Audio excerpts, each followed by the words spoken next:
Mesdames et messieurs, nous avons un programme très chargé aujourd'hui.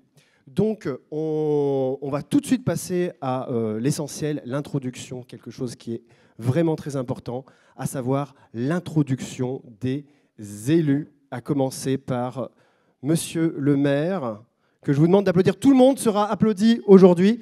Donc, je vous demande d'accueillir, de faire un tonnerre d'applaudissements à Monsieur Laurent Huget, maire de l'Aiguillon-la-Presqu'île, à qui il incombe d'ouvrir cette journée. Merci beaucoup. Je voudrais, avant de commencer, saluer et remercier pour leur présence, évidemment, Monsieur le préfet de la Vendée, mesdames et messieurs les conseillers régionaux que je vois, les conseillers départementaux aussi, la présidente de la communauté de communes qui ne va pas tarder, qui m'a dit qu'elle venait, les maires, évidemment, de Vendée et tous les élus.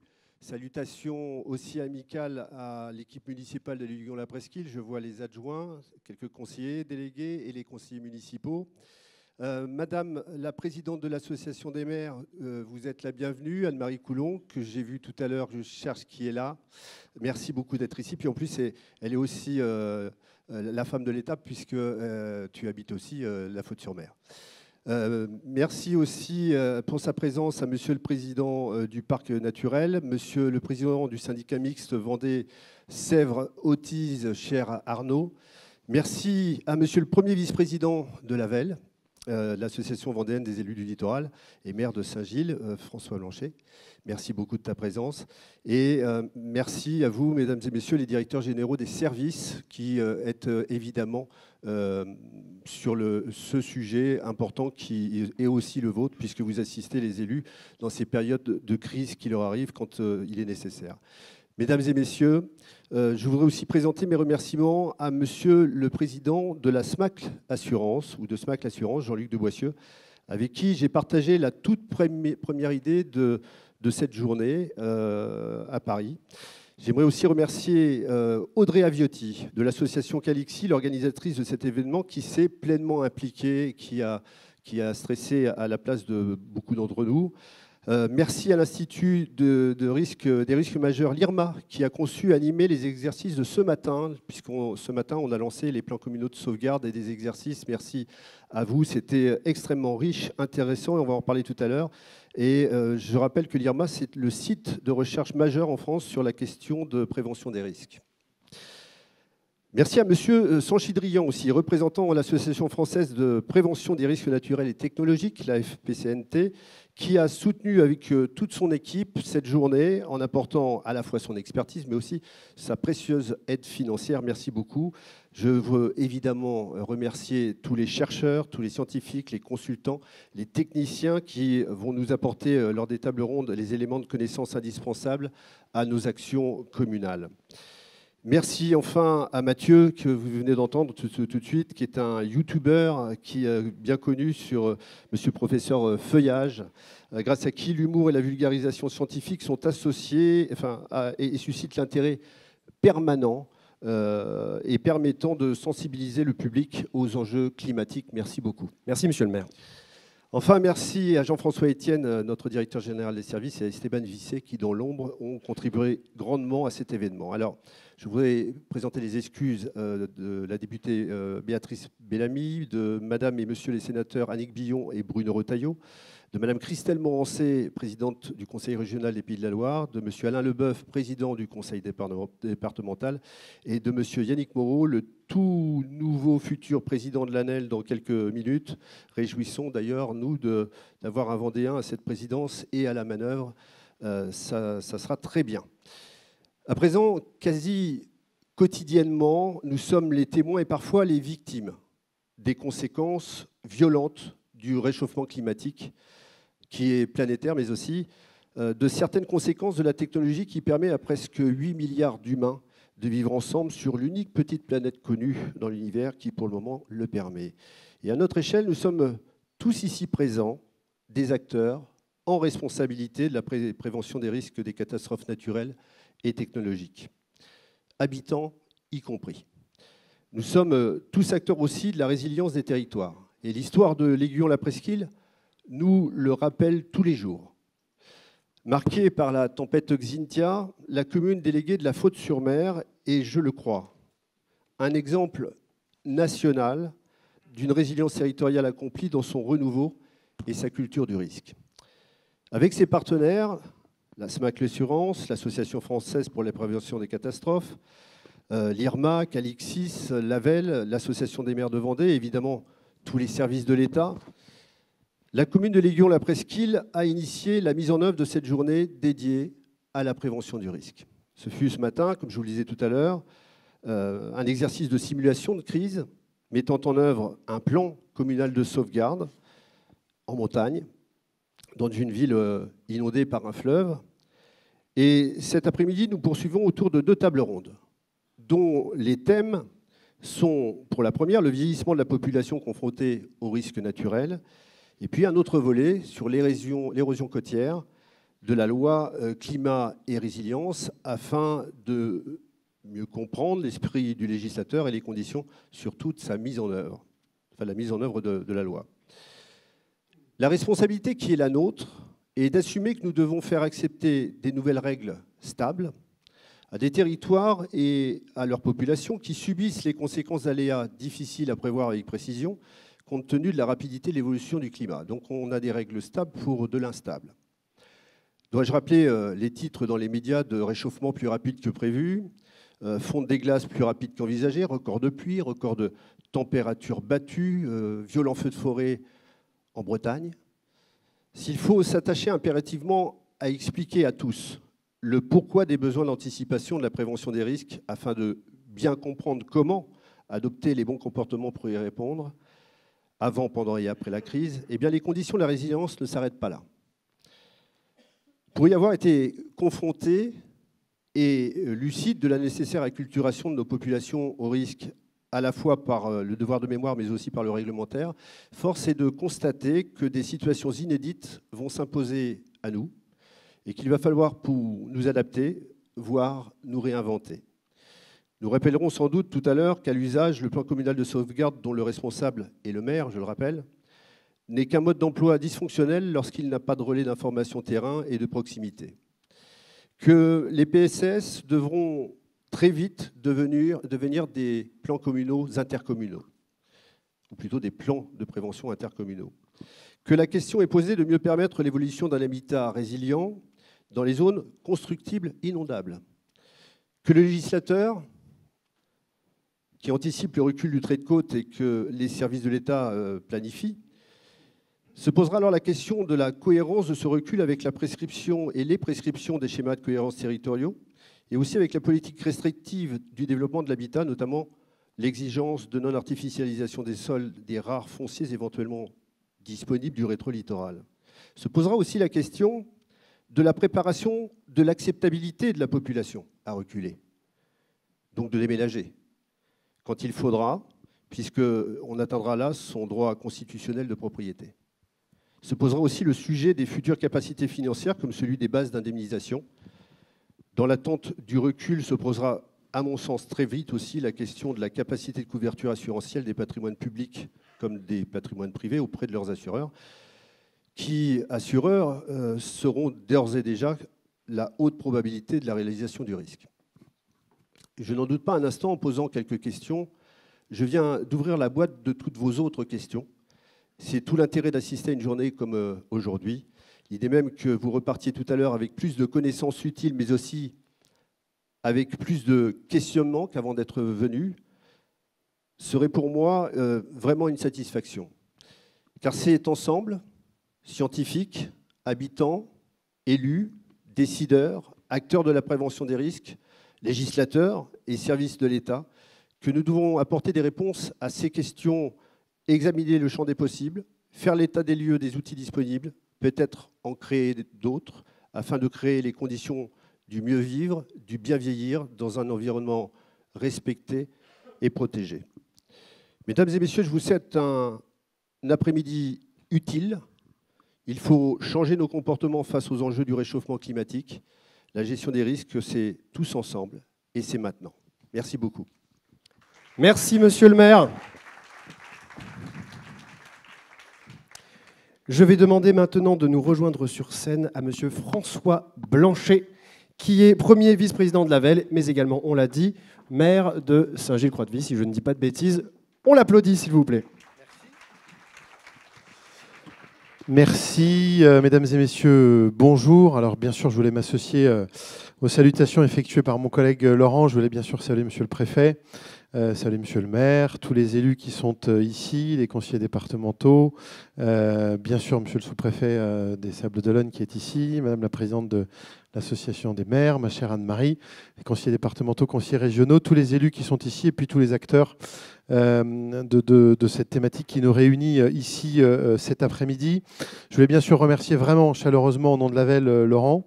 Et puis je voulais excuser Yannick Moreau, le président de l'association vendéenne des élus du littoral. Effectivement, il est en conseil d'administration important cet après-midi. Il devrait être élu président de l'ANEL, donc l'association nationale des élus du littoral, dans quelques minutes. Et donc il m'a chargé de le représenter cet après-midi. Donc merci Laurent pour cette belle initiative. La terre sur laquelle nous sommes est à jamais marquée par la tragédie de Xynthia et c'est courageux ce que tu as fait d'organiser cette journée et très ambitieux, très courageux d'organiser cette matinée parce que on a vu beaucoup d'élus qui étaient là ce matin, qui sont confrontés à ces problématiques. Chacun avait sa chasuble verte, jaune, bleue et puis chacun essayait de travailler du mieux qu'il pouvait en se disant mais si demain je suis dans cette situation, qu'est-ce qui va se passer? Et je pense que ces séances de formation pour les élus sont extrêmement importantes et on devrait certainement en organiser plus souvent. Je remercie d'ailleurs à cette occasion la préfecture de la Vendée et j'ai vu que les gens de la DDTM étaient là aussi puisque chaque fois qu'on a besoin dans nos communes de ce genre de conseils, de ce genre de formation, vous répondez présent. Donc merci monsieur le préfet, à vous et à vos services. Et c'était important parce qu'on a bien vu ce matin et on l'a défini tous ensemble quels étaient les manques, quelles étaient les lacunes, quelles étaient les réussites. J'ai la chance moi dans ma commune de ne pas avoir eu à déclencher mon PCS depuis 8 ans maintenant. Mais c'est vrai qu'on se rend compte qu'il faut quasiment le travailler de façon mensuelle, voire hebdomadaire. On se rend compte qu'à chaque changement de service et qu'à chaque changement d'élu, il faut recommencer. Et il faut être prêt si jamais ça nous arrive. Donc merci Laurent. Merci également à tous tes partenaires parce que je sais qu'ils sont nombreux pour cette piqûre de rappel importante. Et puis merci également pour ce qui va être organisé cet après-midi sur ces 2 temps. Comme on le disait tout à l'heure, je pense qu'on a besoin de ça, on a besoin de faire des pauses dans notre agenda qui est tous un peu compliqué. On a besoin de faire des pauses pour essayer de prendre un peu de hauteur et puis essayer de tirer les enseignements de toutes ces thématiques. On a beaucoup parlé l'année dernière, on en parlait avec monsieur le préfet de la loi climat et résilience. C'est vrai que sur le littoral vendéen, les élus et la VEL en particulier ont émis quelques questions, en particulier sur le financement, en disant ben voilà, effectivement, aujourd'hui l'État nous transfère des compétences, mais sans nous transmettre les financements qui vont avec. Donc forcément, ça pose question et ça interroge. Et je pense que ce genre de journée, ce genre de table ronde, ce genre de rencontre entre les élus, les professionnels du secteur, les associations et les services de l'État eh bien, sont des bonnes choses puisque ça nous permet d'avancer sur ces différentes thématiques. Sachez en tout cas que les élus du littoral vendéen resteront un partenaire fidèle et sont à votre disposition pour toutes les évolutions législatives. Elles sont nombreuses. Alors certes, il y a besoin de pédagogie, certes, il y a besoin d'explications, certes, il y a des inquiétudes voilà, qui aujourd'hui sont essentiellement financières et on sait qu'on avance pas à pas en espérant avoir une réponse à toutes ces questions. Voilà, donc merci pour cette belle initiative aujourd'hui à l'Aiguillon La Presqu'île. On est très heureux d'y participer et puis je vous souhaite de bons débats à toutes et tous. Merci. Merci monsieur le vice-président, monsieur le maire. La parole est maintenant à monsieur Jean-Luc Boissieu qui est le président de SMACL Assurance. Je vous demande de l'accueillir chaleureusement. Il arrive.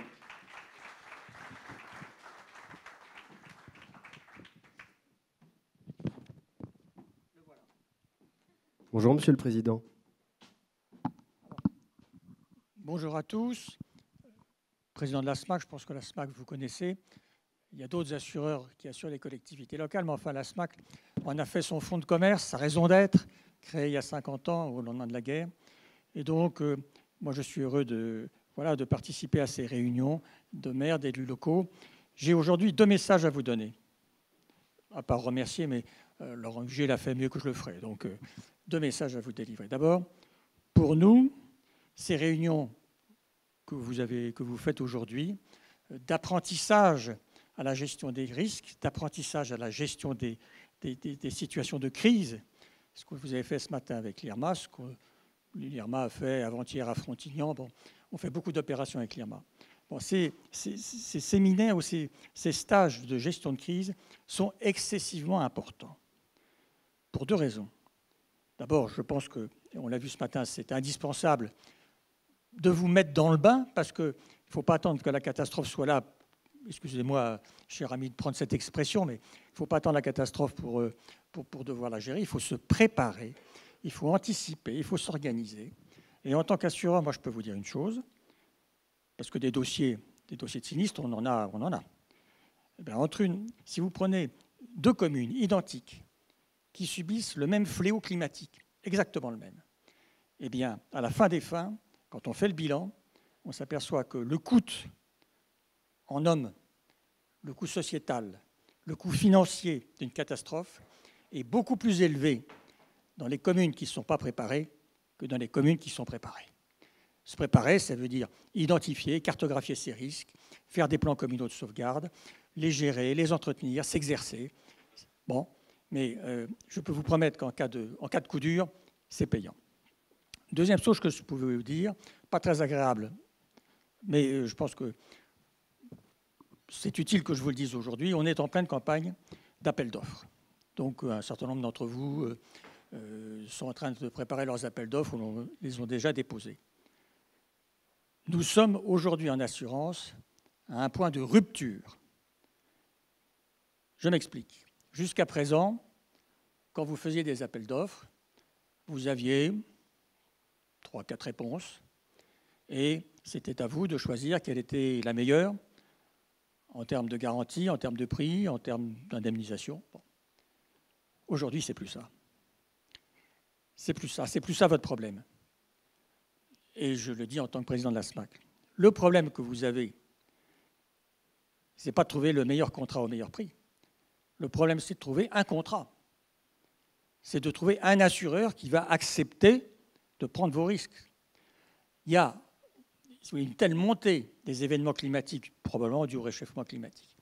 Il y a une telle montée des incendies, des événements climatiques, qu'on se trouve actuellement en France dans la situation où, dans nombre d'appels d'offres que l'on voit ces jours-ci, il n'y a quasiment plus qu'une seule offre, ou deux. Une seule offre, je peux vous dire d'où elle émane. Et quand la SMAC ne répond pas, il n'y a plus d'offres du tout. Et la SMAC ne peut pas répondre à tout, parce qu'on est une entreprise de moyenne dimension. On doit forcément proportionner nos chiffres d'affaires, nos bilans avec nos fonds propres. Nous avons des règles de souscription qui sont ce qu'elles sont. Et inévitablement, je suis persuadé qu'à la fin de la campagne qui se déroule actuellement, un assez grand nombre de collectivités territoriales vont se retrouver sans assurance. Alors ça ne fait pas de bruit pour l'instant. Moi, ce que je peux faire, ce que j'ai fait à la demande de mon conseil d'administration, c'est qu'on a essayé de faire un papier pour alerter les pouvoirs publics. Il y a des ministres qui sont concernés, il y a des organismes publics. Bon. Pas eu beaucoup d'écho. Par contre, ce qu'on a fait aussi, c'est qu'on a invité les grandes associations d'élus, les grandes associations de directeurs territoriaux, les grandes associations d'auditeurs. On les a invités à discuter avec nous pour voir ce qu'on peut faire. Voilà, on ne peut pas prendre le risque, vous ne pouvez pas prendre le risque de vivre longtemps sans assurance. Vous pouvez peut-être faire l'impasse 1 année, 2 années, mais durablement, vous êtes contraint de vous assurer. Et vu l'état actuel du marché, je pense qu'un grand nombre de collectivités ne trouvent plus à s'assurer. Et donc, ce que je peux aujourd'hui vous inviter à faire, c'est, voilà, par le biais de vos associations, répondez positivement à la main qu'on leur tend et essayons tous ensemble, qui vivons dans les collectivités territoriales, essayons tous ensemble de voir ce qu'on peut raisonnablement faire. Il y a peut-être des mesures qui dépendent de nous deux, ou de nous, enfin oui, vous voyez, il y a peut-être des mesures qui nécessiteront le recours à l'État. Eh bien, déjà, essayons ensemble de voir ce que les uns et les autres peuvent faire et essayons de revenir à des conditions normales et antérieures de marché. Merci, Monsieur le Président Boissieu, pour ce warning. Laissez-le là, ça. Il sera pour... Ah ben non, il ne sera pas pour notre prochain intervenant qui nous a envoyé une vidéo. Il s'agit de Christian Cat, qui est le président de la FPCNT. Il n'est pas présent aujourd'hui, mais vous allez le voir, il est quand même un peu là par le biais de cette vidéo. Je lui laisse la parole.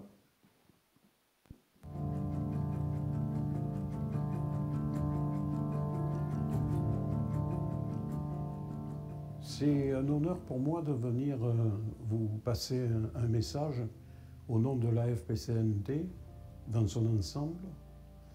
Un honneur parce que nous connaissons tous le drame qui a été vécu dans votre région. Nous y avons été tous tellement sensibles. Donc c'est un message d'abord d'amitié que je voudrais passer à l'ensemble de votre assemblée. Et puis c'est un message d'espérance, en vous félicitant de participer aussi activement à cette journée du 13 octobre qui est une nouveauté, qui est une façon de monter en puissance l'idée même de prévention et de résilience. Vous y participez aujourd'hui, nous sommes à vos côtés aujourd'hui, mais ce qui est important, c'est que nous serons encore à vos côtés demain, parce qu'il faut que cette démarche de prévention et de résilience s'inscrive dans le long terme. Je suis persuadé que vous l'avez compris. Nous avons un travail passionnant à continuer ensemble, mais permettez-moi surtout de vous remercier des efforts que vous faites aujourd'hui pour dynamiser cette idée de la prévention à travers nos territoires.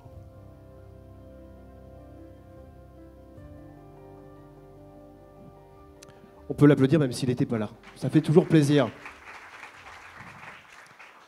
Enfin, mesdames et messieurs, the last but not the least, monsieur le préfet Gérard Gavory va conclure ses introductions. On peut conclure des introductions et on peut aussi l'applaudir, s'il vous plaît. Monsieur Gérard Gavory, préfet de Vendée.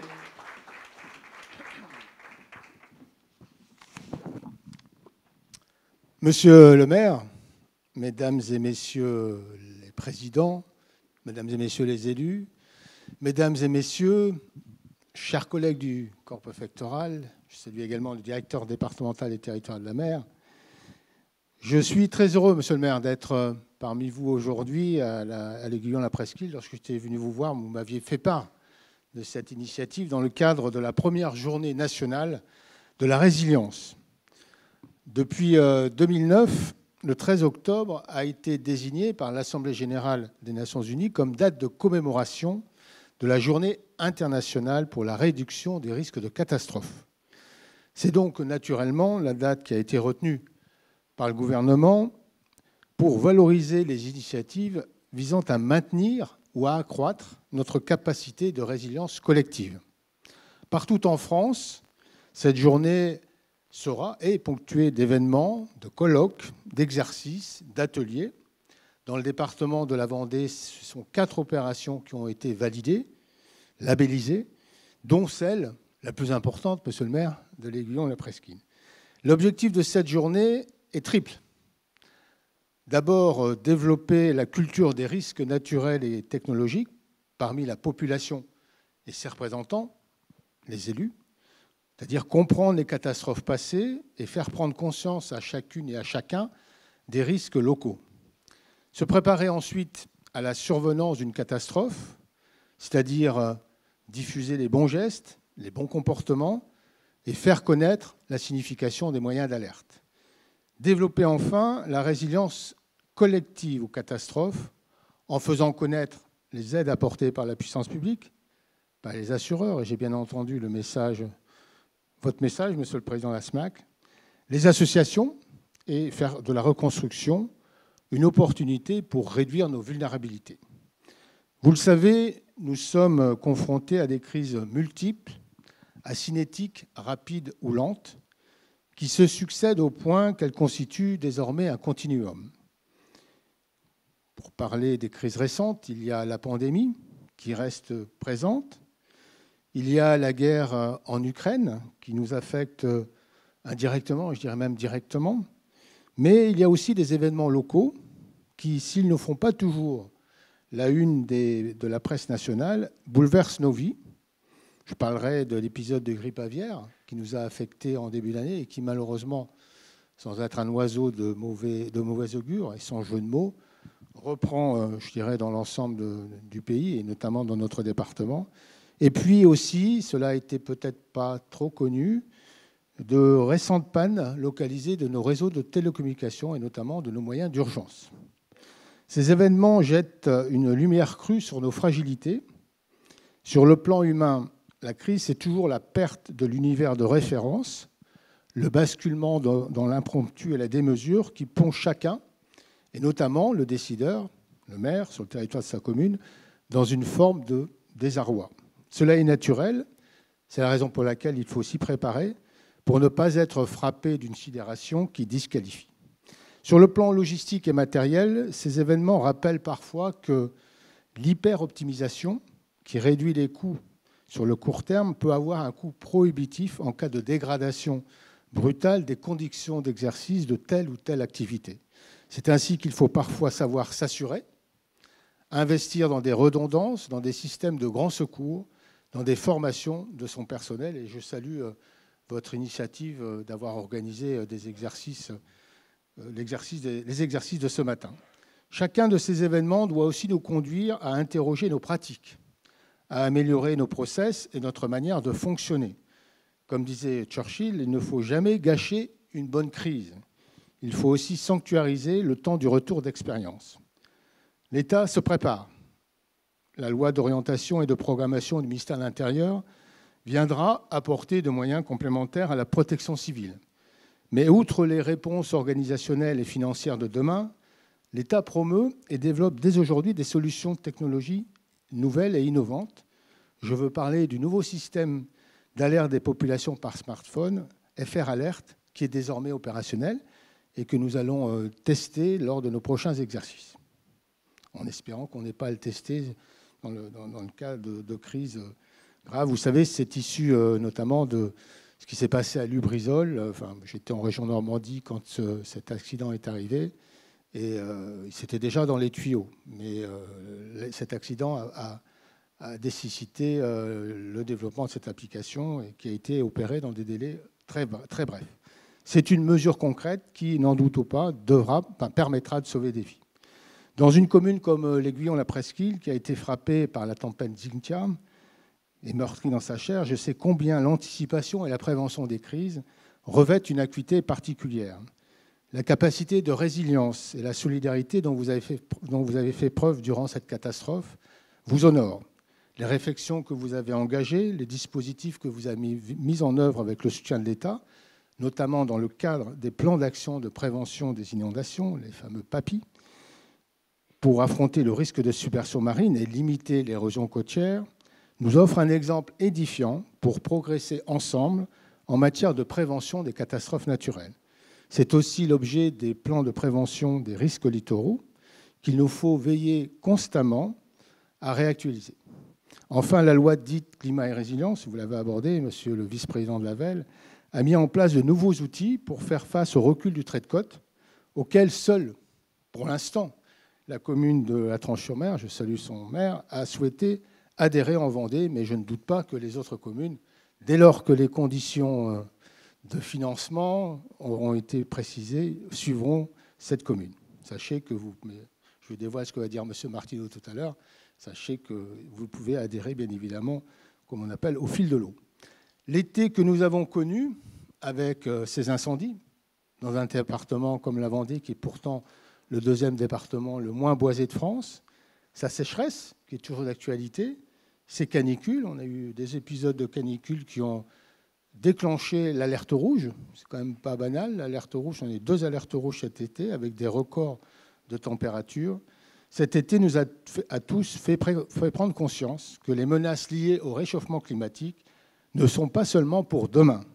Nous devons y faire face dès à présent et prendre en compte les leçons durement apprises. Sachez que je m'y emploie avec l'ensemble des services de l'État et c'est pouvoir compter sur votre concours. Monsieur le maire, vous l'avez rappelé, cette journée doit permettre d'enclencher une véritable dynamique politique tournée vers la résilience des territoires. Le programme de la journée internationale organisée ici même à l'Aiguillon, la Presqu'île, répond à la nécessité de faire de chaque citoyen, au sein de son territoire et en miroir des risques auxquels il est confronté, un acteur de sa mise en sécurité et de la protection des autres. Je salue à nouveau l'exercice que vous avez conduit ce matin. Ces drills, mais c'est plutôt ces exercices sur table, pour parler français, sont indispensables. Si le plan est souvent la première victime de l'événement, le processus de planification à froid est toujours crucial. Sans céder aux sirènes ce qu'on peut appeler les collapsologues qui prédisent l'effondrement, il nous faut collectivement nous préparer au pire, imaginer l'impossible, en un mot, préparer la prochaine crise pour être mieux armés lorsqu'elle surviendra, si les efforts conjugués sont restés vains pour l'éviter totalement. C'est la vocation de cette première journée nationale de la résilience, dont vous êtes aujourd'hui de parfaits ambassadeurs. L'ambition est forte, il s'agit ni plus ni moins que d'apprendre à penser, prévenir et gérer des crises. Vaste programme, mais indispensable programme. À nouveau, et pour conclure, merci Monsieur le maire pour cette belle initiative d'utilité publique. Merci Monsieur le préfet.